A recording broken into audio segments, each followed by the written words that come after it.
Hello guys, आज की हमारी करंट की क्लास 12 जून के कुछ इंपॉर्टेंट क्वेश्चन की क्लास है। तो चलिए अपन अपने क्वेश्चनों की तरफ चलते हैं। देखिए, आज की क्लास में आज हमारा आपसे पूछा गया प्रश्न है, मध्य प्रदेश के पहले राज्यपाल कौन थे। तो देखिए, हमारे ऑप्शन हैं रघुराम राजन, पट्टाभी सीतारमैया, ओम प्रकाश कोहली या इनमें से कोई नहीं। आपको इसका सही आंसर कमेंट बॉक्स में कमेंट करके बताना है कि मध्य प्रदेश के पहले राज्यपाल कौन थे। ठीक है फ्रेंड्स, तो आप लोग इसका सही आंसर कमेंट बॉक्स में कमेंट करके बताइएगा। तो चलिए अपन जून माह के दिवसों का रिवीजन कर लेते हैं। तो देखिए, 1 जून को हमारा विश्व दुग्ध दिवस मनाया जाता है, 2 जून को तेलंगाना स्थापना दिवस मनाया जाता है, 5 जून को विश्व पर्यावरण दिवस मनाया जाता है और 8 जून को हमारा विश्व महासागर दिवस मनाया जाता है। ठीक है फ्रेंड्स, तो आप लोग याद रखना, इंपॉर्टेंट दिवस है, मैं रिपीट कर देती हूँ। 1 जून को हमारा विश्व दुग्ध दिवस मनाया जाता है, 2 जून को तेलंगाना स्थापना दिवस मनाया जाता है, 5 जून को हमारा विश्व पर्यावरण दिवस मनाया जाता है और 8 जून को हमारा विश्व महासागर दिवस मनाया जाता है। ठीक है फ्रेंड्स, आप लोग ये याद रखना। और इस मध्य प्रदेश के पहले राज्यपाल कौन थे, इसका आपको सही आंसर कमेंट बॉक्स में कमेंट करके बताना है। ठीक है, चलिए अपन अपने अगले क्वेश्चन की तरफ चलते हैं। ये देखिए, हमारी करंट की क्लास का पहला क्वेश्चन है, हाल ही में चर्चा में रहे मध्य प्रदेश के किस खिलाड़ी को सायापुर मलखम्ब एसोसिएशन द्वारा खेलो इंडिया की छात्रवृत्ति के लिए नामित किया गया था। हमारे ऑप्शन हैं पीयूष शर्मा, कुंदन कछवाहा, उमेश मिश्रा या ऋषि सोलंकी। तो देखिए, इसका सही आंसर है कुंदन कछवाहा। हाल ही में चर्चा में रहे मध्य प्रदेश के कुंदन कछवाहा खिलाड़ी को सायापुर मलखम्ब एसोसिएशन द्वारा खेलो इंडिया छात्रवृत्ति के लिए नामित किया गया था। ठीक है, आप लोग याद रखना कुंदन कछवाहा को। तो चलिए इसके बारे में डिटेल जान लेते हैं। ये देखिए, खेड़ा बंजारा समुदाय के डेरे में रहने वाले परिवार के 16 वर्ष के बालक कुंदन कछवाहा हैं। कुंदन मलखम्ब के नेशनल गोल्ड मेडलिस्ट खिलाड़ी हैं। वह 6 बार नेशनल मलखम्ब स्पर्धा सहित कलर्स चैनल के इंडिया गॉट टैलेंट शो में भी अपनी खेल प्रतिभा दिखा चुके हैं। यह खेल प्रतिभा शहर के ऐसे स्थान से निकलकर राष्ट्रीय स्तर पर अपनी पहचान बना रही है जहां के बच्चे अक्सर अपराध की दुनिया में लिप्त पाए जाते हैं या फिर मजदूरी और काम के लिए एक से दूसरे शहर में भटकते हुए जीवन गुजार देते हैं। ठीक है, तो आप लोग याद रखना, कुंदन कछवाहा कलर्स चैनल के इंडिया गॉट टैलेंट में भी नजर आ चुके हैं। इन्होंने इसमें भी अपनी प्रतिभा दिखाई है। ठीक है फ्रेंड्स, तो आप लोग याद रखना। ठीक है, तो चलिए अपन अपना अगला क्वेश्चन देखते हैं। ये देखिए, हमारा अगला क्वेश्चन है, हाल ही में मध्य प्रदेश सरकार ने कोरोना की तीसरी लहर से बच्चों को जागरूक करने के लिए कौन से प्रिय चलचित्र का प्रयोग किया है। हमारे ऑप्शन हैं मोटू पतलू, छोटा भीम, हथौड़ी या इनमें से कोई नहीं। तो देखिए, इसका सही आंसर है मोटू पतलू। हाल ही में मध्य प्रदेश सरकार ने कोरोना की तीसरी लहर से बच्चों को जागरूक करने के लिए मोटू पतलू चलचित्र का प्रयोग किया है। ठीक है, ये आप लोग ध्यान रखना। ये हमारे चिकित्सा शिक्षा मंत्री मोटू पतलू की चलचित्र के साथ सेल्फी भी लेते हुए नजर आए। तो चलिए इसके बारे में डिटेल जान लेते हैं।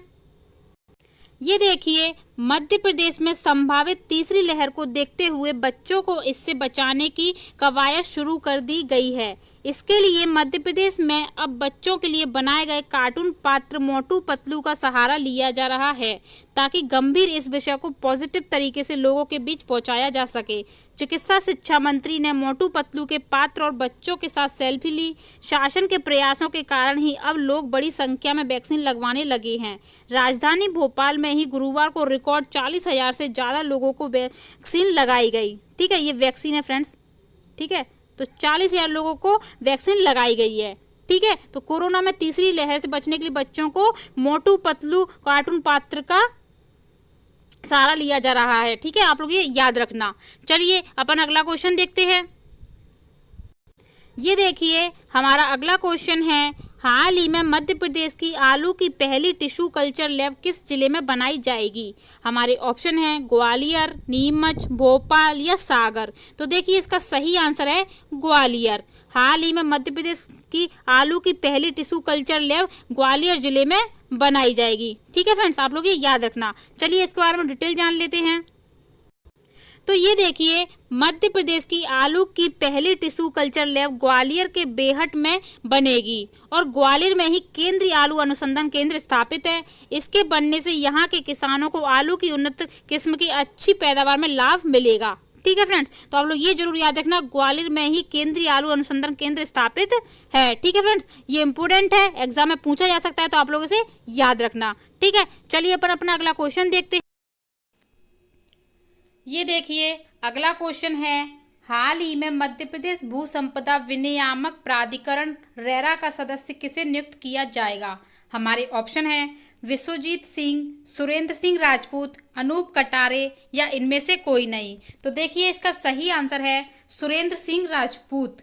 हाल ही में मध्य प्रदेश भू संपदा विनियामक प्राधिकरण रेरा का सदस्य सुरेंद्र सिंह राजपूत को नियुक्त किया जाएगा। ठीक है फ्रेंड्स, आप लोग ये याद रखना, सुरेंद्र सिंह राजपूत। ठीक है, इंपॉर्टेंट क्वेश्चन है एग्जाम की दृष्टि से, तो आप लोग इसे ध्यान रखना कि मध्य प्रदेश भू संपदा विनियामक प्राधिकरण रेरा का सदस्य सुरेंद्र सिंह राजपूत को नियुक्त किया जाएगा। ठीक है, चलिए अपन अगला क्वेश्चन देख। ये देखिए फ्रेंड्स, हम आपके लिए एमपी स्टैटिक जीके के कुछ प्रीवियस ईयर क्वेश्चन लेके आए हैं जो आपके आने वाले एग्जाम में बहुत महत्वपूर्ण होंगे। ठीक है, MP PSC, MP SI, MP police, jail प्रहरी और पटवारी में ये क्वेश्चन पूछे जा सकते हैं, तो आप लोग इनको ध्यान से देखिएगा। ठीक है, ये एमपी स्टैटिक जीके के प्रीवियस ईयर क्वेश्चन है जो एग्जाम में पूछे गए हैं। ठीक है, तो बहुत इंपॉर्टेंट है आपके आने वाले एग्जाम के लिए। तो चलिए अपन अपने क्वेश्चनों की तरफ चलते हैं। देखिए हमारे स्टैटिक जीके का पहला क्वेश्चन है, पुस्तक बुनी हुई रस्सी किसके द्वारा लिखी गई है? हमारे ऑप्शन है बालचंद्र शास्त्री, कैफ भोपाली, उदय प्रकाश या भवानी प्रसाद मिश्रा। तो देखिए इसका सही आंसर है भवानी प्रसाद मिश्रा। पुस्तक बुनी हुई रस्सी हमारे भवानी प्रसाद मिश्रा द्वारा लिखी गई पुस्तक है। ठीक है, आप लोग याद रखना, बुनी हुई रस्सी हमारे भवानी प्रसाद मिश्रा द्वारा लिखी हुई पुस्तक है। तो चलिए फ्रेंड्स इनके बारे में डिटेल जान लेते हैं। तो ये देखिए फ्रेंड्स, बुनी हुई रस्सी भवानी प्रसाद मिश्रा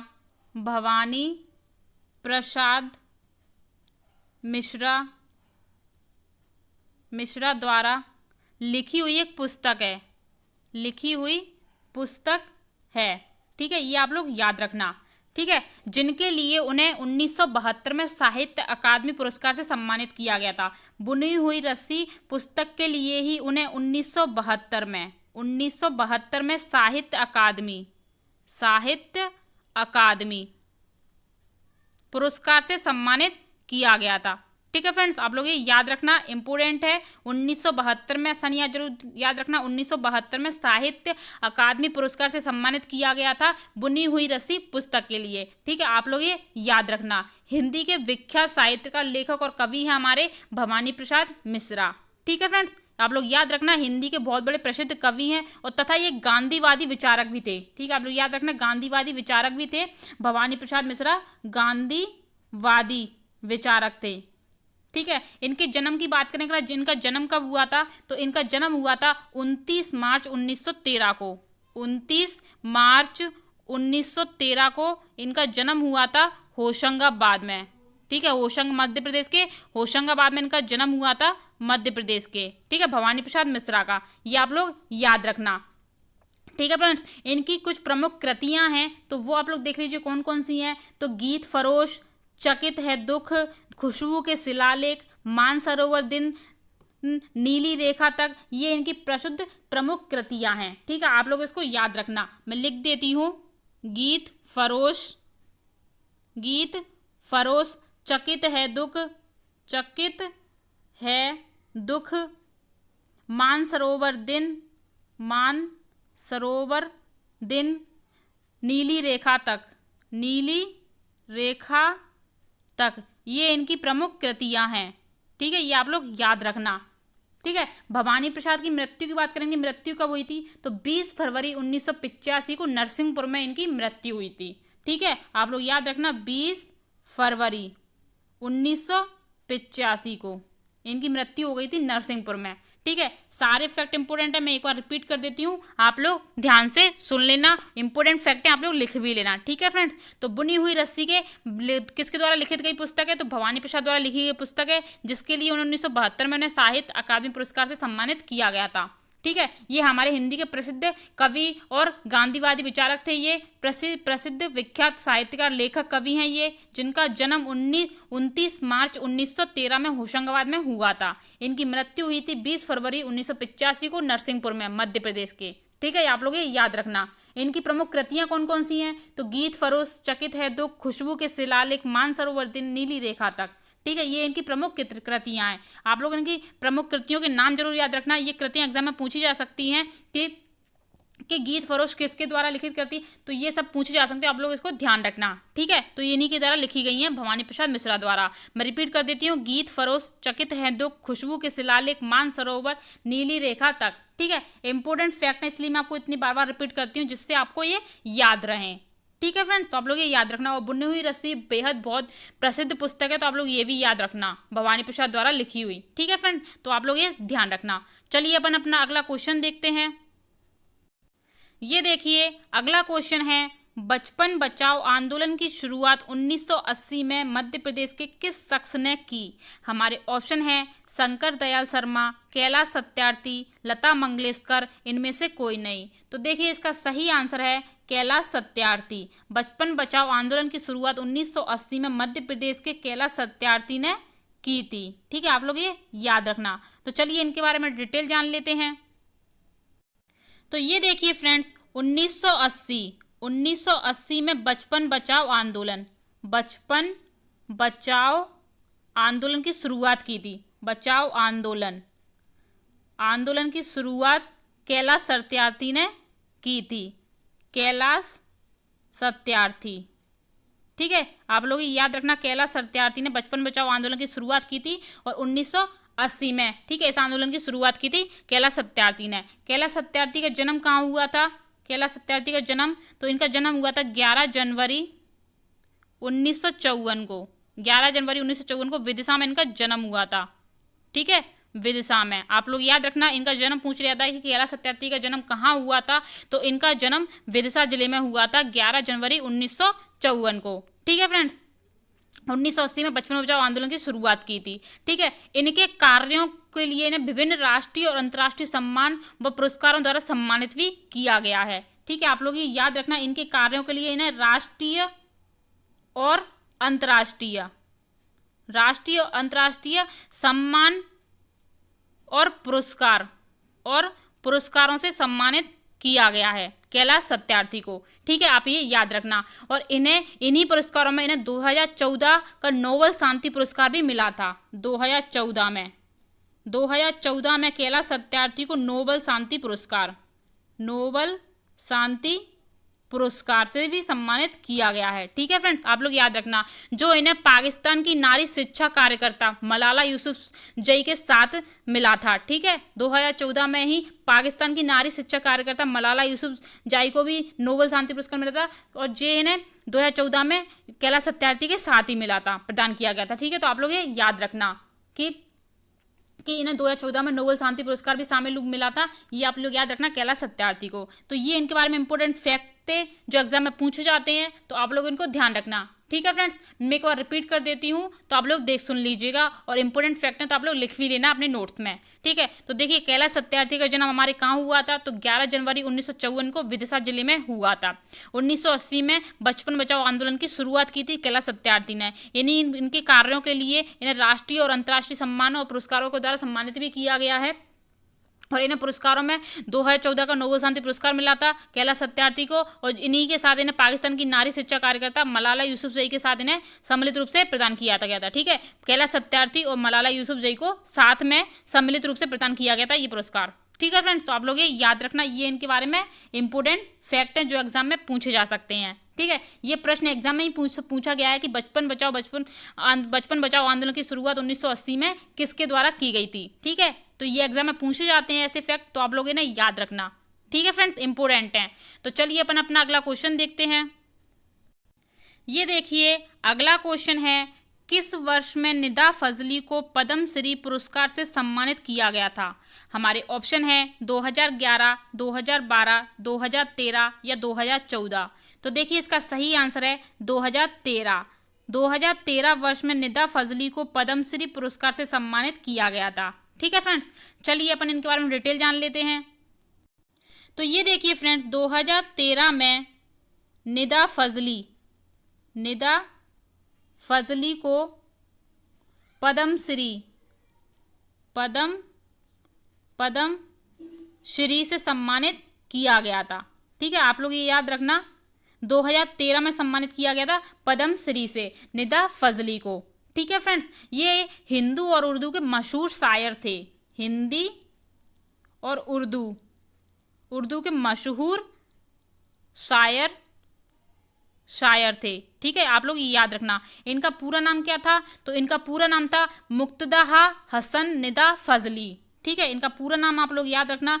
निदा फजली का पूरा नाम भी एग्जाम में पूछा जा सकता है, तो आप लोग याद रखना मुक्तदा हसन निदा फजली, ये इनका पूरा नाम था। ठीक है फ्रेंड्स, तो ये आप लोग याद रखना कि इनका पूरा नाम मुक्तदा हसन निदा फजली इनका पूरा नाम था। हिंदी और उर्दू के मशहूर शायर थे ये। इनका जन्म कब हुआ था? तो इनका जन्म देख लीजिए, इनका जन्म कब हुआ था। इनका जन्म हुआ था ग्वालियर में 12 अक्टूबर 1938 को।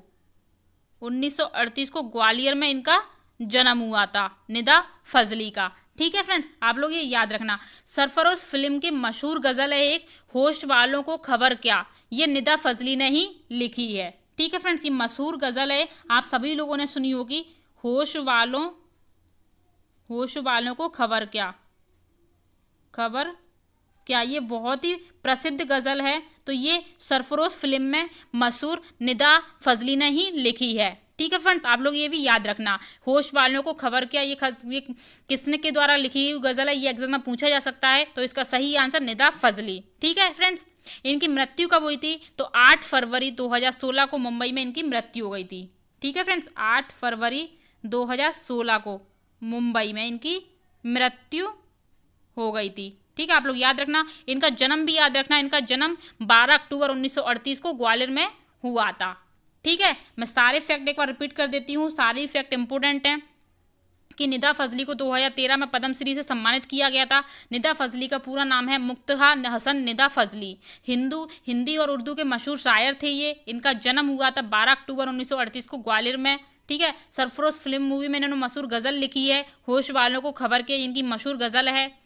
और इनकी मृत्यु कब हुई थी? तो 8 फरवरी 2016 को मुंबई में इनकी मृत्यु हो गई थी। ठीक है फ्रेंड्स, तो ये आप लोग सारे most important, very very most important fact हैं, ये आप लोग याद रखना, एग्जाम में पूछे जा सकते हैं। ठीक है, तो चलिए अपन अपना अगला क्वेश्चन देखते हैं। ये देखिए अगला क्वेश्चन है, मध्य प्रदेश के क्रिकेटर चंदू सरवटे भारतीय टीम में के रूप में खेलते थे। हमारे ऑप्शन है बल्लेबाज, ऑलराउंडर, विकेट कीपर या गेंदबाज। तो देखिए इसका सही आंसर है ऑलराउंडर। मध्य प्रदेश के क्रिकेटर चंदू सरवटे भारतीय टीम में ऑलराउंडर के रूप में खेलते थे। ठीक है फ्रेंड्स, चलिए इनके बारे में डिटेल जान लेते हैं। तो ये देखिए फ्रेंड्स, चंदू सरवटे भारतीय क्रिकेट टीम में ऑलराउंडर थे। ऑलराउंडर, ठीक है, आप लोग ये याद रखना, ऑलराउंडर थे। ये धीमी लेग ब्रेक गेंदबाज कराते थे। ठीक है, आप लोग याद रखना, धीमी लेग ब्रेक गेंदबाज ये कराते थे। ठीक है, आप लोग ये याद रखना, मैं यहाँ पर लिख देती हूँ, धीमी लेग ब्रेक गेंदबाजी ये कराते थे। और ये दाएं हाथ के बल्लेबाज थे। ठीक है, तो आप लोग याद रखना, ऑलराउंडर थे चंदू सरवटे। इनका पूरा नाम क्या था? इनका पूरा नाम जान लीजिए, इनका पूरा नाम एग्जाम में पूछा जा सकता है। तो इनका पूरा नाम था चंद्रशेखर त्र्यंबकम सरवटे। चंद्रशेखर त्र्यंबक सरवटे, ये इनका पूरा नाम था। ठीक है फ्रेंड्स, भारतीय क्रिकेट खिलाड़ी थे ये हमारे। यह एक हरफन मौला खिलाड़ी थे।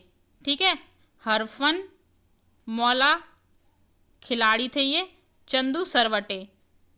ठीक है, आप लोग ये याद रखना। इन्होंने भारत के लिए 1946 से 1951 के बीच 9 टेस्ट मैच खेले हैं। कितने? तो आप लोग याद रखना, 9 टेस्ट मैच खेले हैं। कब से कब तक खेले हैं? तो हमारी 1946 से 1951 के बीच इन्होंने 9 टेस्ट मैच खेले हैं।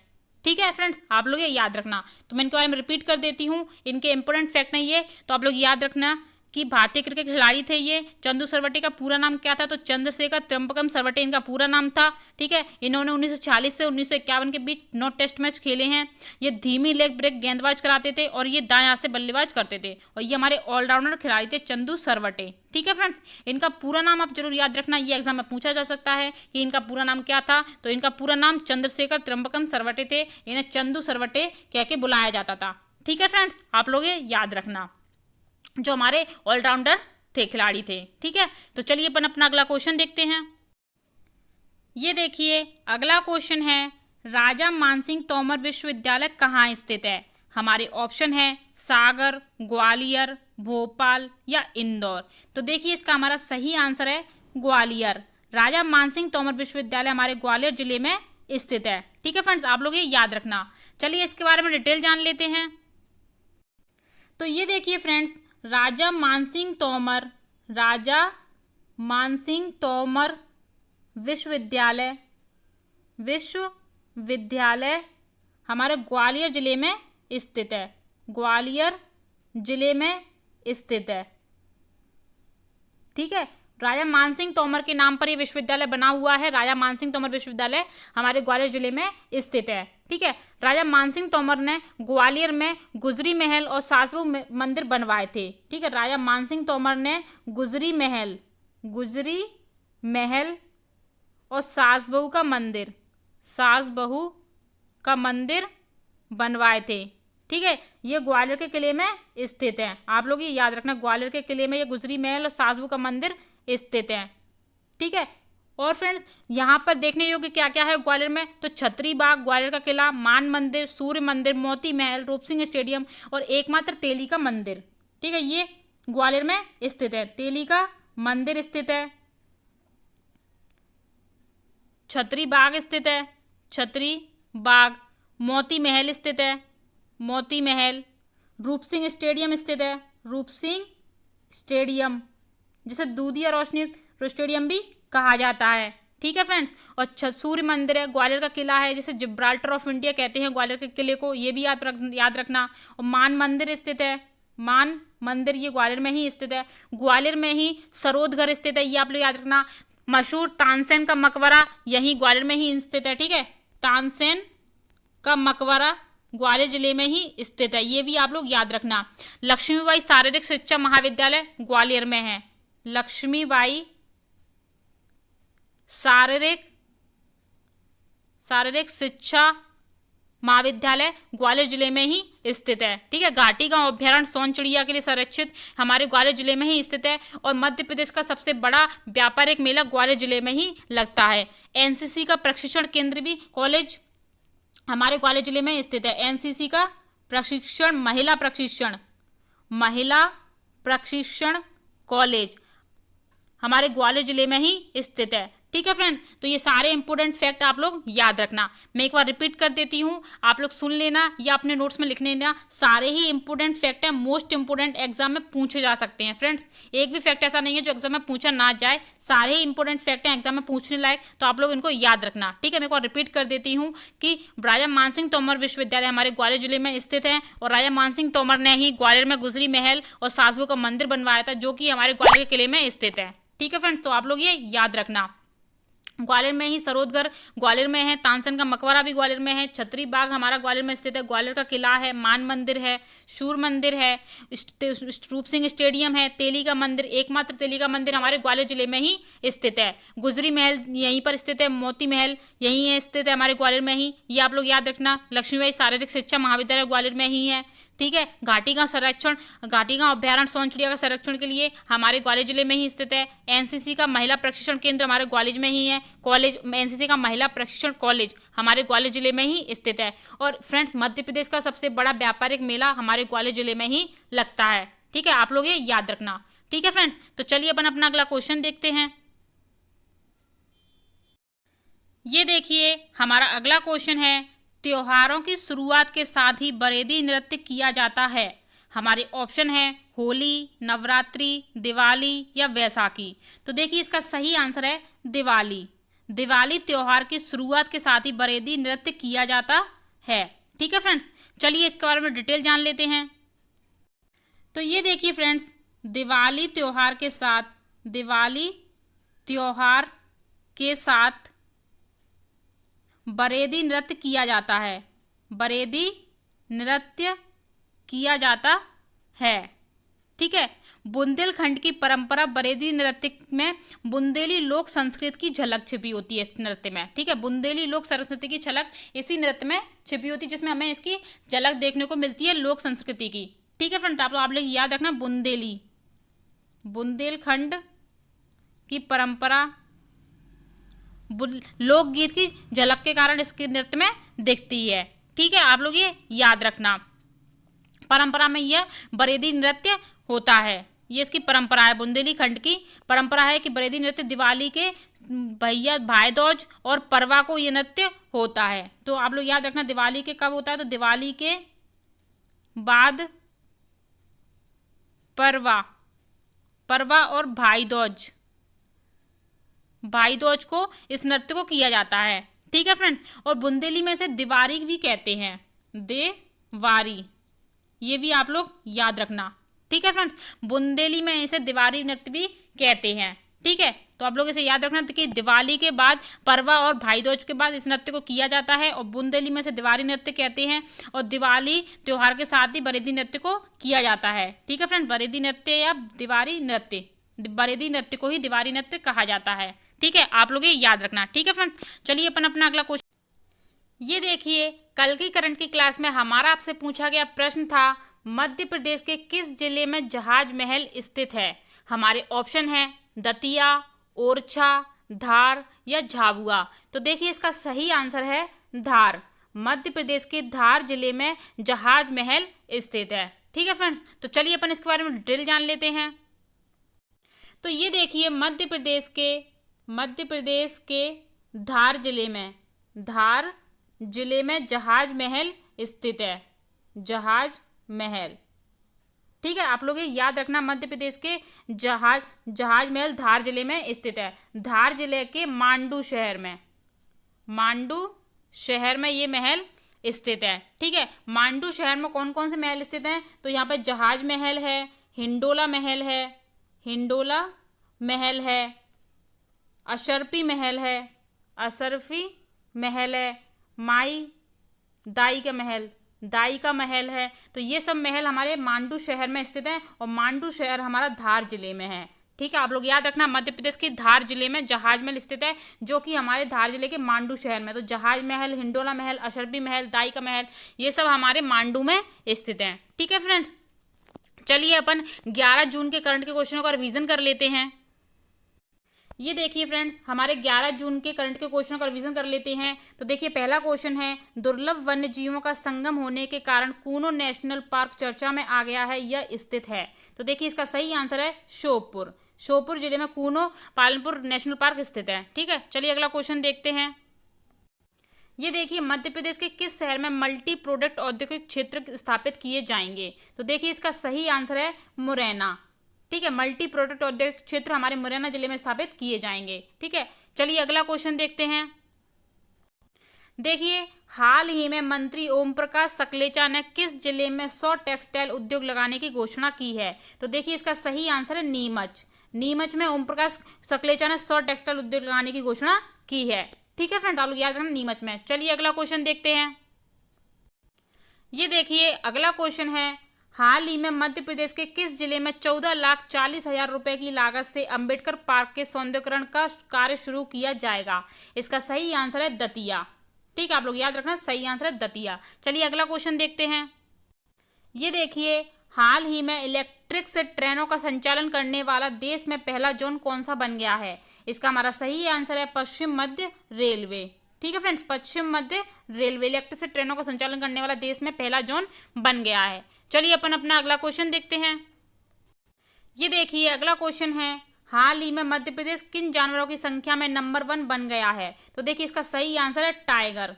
हाल ही में मध्य प्रदेश टाइगर जानवरों की संख्या में नंबर 1 बन गया है। ठीक है फ्रेंड्स, आप ये याद रखना। तो ऐसे ही फ्रेंड्स डेली आप लोग करंट की क्लास हमारे धाकड़ कॉमो क्लासेस के यूट्यूब चैनल पर आप लोग देखते रहिए, और डेली करंट की क्लास लेने के लिए हमारे धाकड़ कॉमो क्लासेस के यूट्यूब चैनल को सब्सक्राइब कर दीजिए, बेल आइकन दबा दीजिए और वीडियो को ज़्यादा से ज़्यादा शेयर कर दीजिए। ठीक है फ्रेंड्स, जिससे आपको हमारी डेली करंट की क्लास मिलती रहेगी। जिस किसी को भी ये PDF चाहिए वो हमारे टेलीग्राम चैनल धाकड़ कॉमो क्लासेस को ज्वाइन कर ले, उसको हमारी ये PDF मिल जाया करेगी। ठीक है फ्रेंड्स, वीडियो को लाइक कर दीजिए और आपको ये वीडियो कैसी लगती है तो हमें कमेंट बॉक्स में कमेंट करके जरूर बताएं। डेली हम आपसे एक प्रश्न पूछते हैं, उसका भी आप लोग कमेंट बॉक्स में कमेंट करके आंसर जरूर दें।